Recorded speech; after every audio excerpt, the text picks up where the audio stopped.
মির্জা আব্বাসের যে কয়জন কর্মচারী আছে ওর দলে সেই কয়জন নেতা কর্মী নাই, ওর কথায় বিএনপি মির্জা আব্বাসকে বহিষ্কার করবে, এটাকে মাওবাড়ির আবদার। এসব পাগল নেশাখোর মবকারী এদের কথা আমলে নেওয়ার মতো বিএনপির নেতা কর্মীদের সময় নেই। কারা চাঁদাবাজি করে থানায় গ্রেপ্তার হয়, কারা চাঁদাবাজদেরকে থানায় চালাইতে যায়, এটা বাংলাদেশের মানুষ জানে। চাঁদাবাজরা নিজেদের দোষ ঢাকার জন্য অন্যদেরকে চাঁদাবাজ বলে।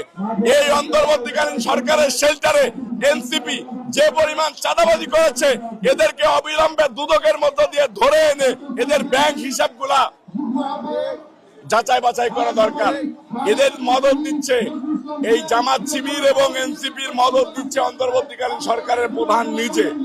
আমার কাছে সুস্পষ্ট ইনফরমেশন আছে, ইরা নীলক্ষেতের মতো ব্যালট পেপার ছাপিয়েছেন।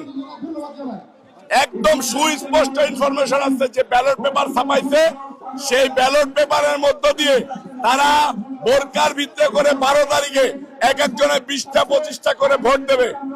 সারা বাংলাদেশে এই হুবহু ব্যালট ওদের কাছে পৌঁছে গেছে। ব্যালট পেপারে, সরকারের ব্যালট পেপারে নাম থাকবে যে কোন প্রিন্ট থেকে ছাপা হয়েছে, ওরা সেটা জেনে সেই প্রিন্টের নাম দিয়ে একইভাবে মনে করেন একজন ডুপ্লিকেট ব্যালট পেপার সেম স্টাইলে ছাপায়ে সারা বাংলাদেশে এটা দিয়ে দিচ্ছে।